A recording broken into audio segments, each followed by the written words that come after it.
Nah, ini jawaban pertanyaan D. Kembali dicantumkan formula konversi ke dalam skala Z. Ya. Baik, dituliskan kembali pertanyaannya. Berapa menit batas terendah untuk 10% di antara pertunjukan-pertunjukan yang memerlukan waktu berakhir paling lama? Nah, di manakah lokasi waktu yang berakhir paling lama?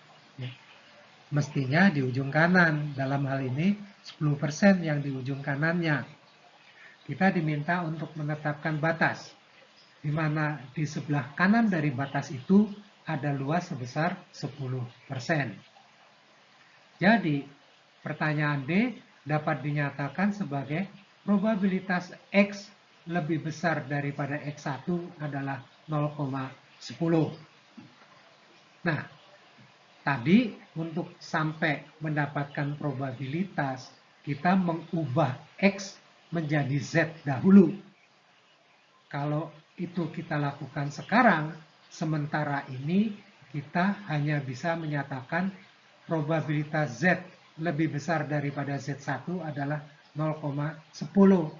Ya. Pertanyaannya adalah berapakah Z1 untuk jadinya kita bisa mendapatkan berapakah X1 tersebut. Baik, perhatikan bahwa kita tadi berangkat dari mengetahui nilai Z dan kemudian mencari luas yang sesuai untuk Z tersebut.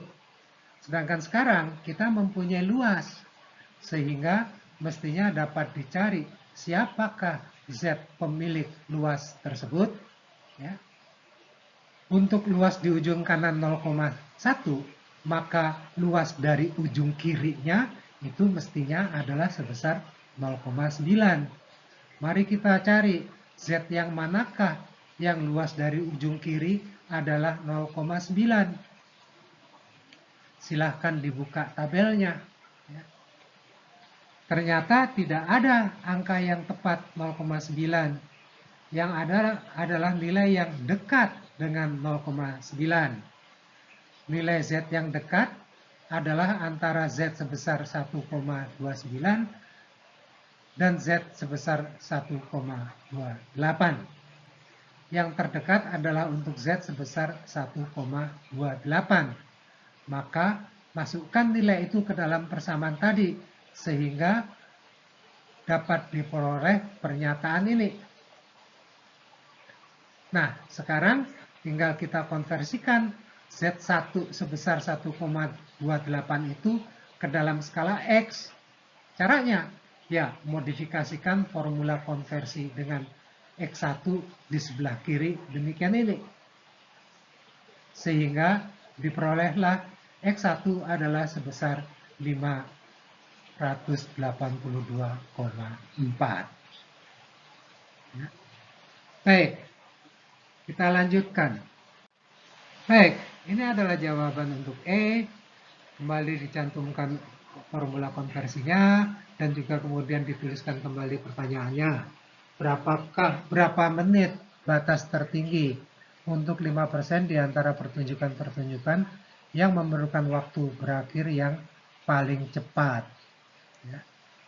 Pertanyaannya adalah di manakah lokasi waktu berakhir yang paling cepat dalam distribusi waktu berakhirnya pertunjukan? Mestinya di ujung kiri. Dalam hal ini 5% yang di ujung kiri. Kita diminta menetapkan batas di mana di sebelah kirinya itu ada luas sebesar 5%. Jadi pertanyaan E dapat dinyatakan sebagai probabilitas X kurang dari X1 adalah 0,05.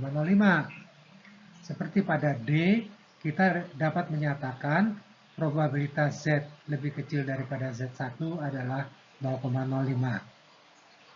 Siapakah Z pemilik luas 0,05 di ujung kiri? Mari kita cari Z yang mana yang luas di ujung kirinya adalah 0,05 itu. Seperti tadi, tidak ada nilai yang tepat. Nilai Z yang dekat adalah antara Z sebesar minus 1,64 dan minus 1,65. Yang terdekat adalah Z sebesar minus 1,64. Maka masukkanlah nilai itu ke dalam persamaan tadi, sehingga diperolehlah pernyataan seperti ini. Nah, sekarang tinggal kita konversikan saja Z yang sebesar minus 1,64 itu ke dalam skala X. Caranya, ya, modifikasikanlah formula konversi dengan memindahkan X1 ke sebelah kiri yang demikian ini. Ya, sehingga diperoleh X1 adalah sebesar 348,2. Jadi, batas tertinggi untuk 5% tercepat adalah 348,2 menit. Nah, berikut ini adalah ilustrasi grafis untuk jawaban E. Baik, ini adalah situasi bahwa berdasarkan X1 kita mencari probabilitas. Maka nilai X1 dikonversikan ke dalam skala Z. Selanjutnya dari nilai Z dicari luas yang sesuai. Ya. Nah, sehingga bila yang diketahui adalah probabilitas atau luas, maka carilah dulu nilai Z1 pemiliknya. Nilai Z1 itu akan dikonversikan ke dalam skala X melalui formula ini.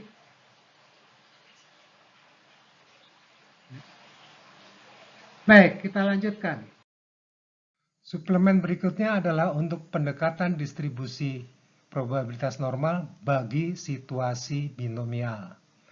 Pendekatan distribusi probabilitas normal untuk kasus binomial mensyaratkan bahwa binomialnya mempunyai perkalian n kali P dan n kali 1 minus P yang keduanya lebih besar dari 5. Dengan persyaratan itu, maka untuk P yang sangat kecil atau P sangat besar akan memerlukan n, banyaknya trial, yang sangat besar. Formula konversi ke skala Z menjadi demikian ini. Dengan suku pengurang pada pembilang, n kali P adalah rata-rata hitung distribusi binomial. Dan suku penyebutnya, akar pangkat 2 dari n kali P kali 1 minus P adalah deviasi standarnya. Jadi, unsur yang baru adalah adanya plus minus 0,5 sebagai faktor koreksi kontinuitas yang diperlukan karena distribusi normal yang kontinu ini akan dipakai untuk variabel yang diskret. Pada variabel diskret terdapat perbedaan arti antara lebih besar dan lebih besar atau sama dengan. Demikian pula antara lebih kecil dengan lebih kecil dan sama dengan. Bagaimana faktor koreksi itu akan dipakai? Pada masalah probabilitas sebesar X atau kurang, berarti probabilitasnya sampai dengan X termasuk nilai X itu sendiri. Maka faktor koreksinya berbentuk plus 0,5. Pada masalah probabilitas lebih dari X, berarti mulai sesudah X. Karena nilai X itu tidak ikut dihitung, maka faktor koreksinya berbentuk plus 0,5. Pada masalah probabilitas kurang dari X, berarti sampai nilai sebelum X, maka nilai X itu tidak dihitung, sehingga faktor koreksinya berbentuk minus 0,5. Pada masalah probabilitas sekurang-kurangnya X, berarti mulai dari X termasuk di dalamnya X itu sendiri, maka faktor koreksinya berbentuk minus 0,5. Demikianlah beberapa suplemen untuk distribusi normal. Terima kasih, salam sehat. Baik, kita bicarakan penggunaan Excel dalam distribusi normal. Ini adalah fasilitas function, jadi silahkan klik tanda function di Excel, kemudian pilih statistikal. Selanjutnya scroll ke bawah karena fasilitas disusun menurut abjad. Ya. Ada 4 fasilitas. Pertama adalah nom.dis. Ya. Ini digunakan untuk mendapatkan probabilitas. seperti menjawab pertanyaan A, B, dan C tadi. Jadi pada pilihan ini masukkan saja nilai X yang sesuai, kemudian masukkan juga nilai rata-rata dan deviasi standarnya, serta optionnya adalah untuk kumulatif. Kemudian ada norm titik inf, maksudnya adalah normal titik invert, yang digunakan untuk mendapatkan nilai X1 tertentu berdasarkan luas kumulatif. Jadi pada pertanyaan D dan E tadi, isikan saja probabilitas sebesar 0,9 pada pertanyaan D, dan untuk pertanyaan E isikan 0,05. Ya. Kemudian ketiga ada norm titik S titik dis, digunakan mirip yang pertama, namun ini adalah untuk distribusi normal standar Z. Dan yang keempat adalah norm titik S titik in, itu digunakan mirip yang kedua, namun khusus untuk distribusi normal standar Z. Silakan praktik untuk berbagai contoh yang sudah dilakukan.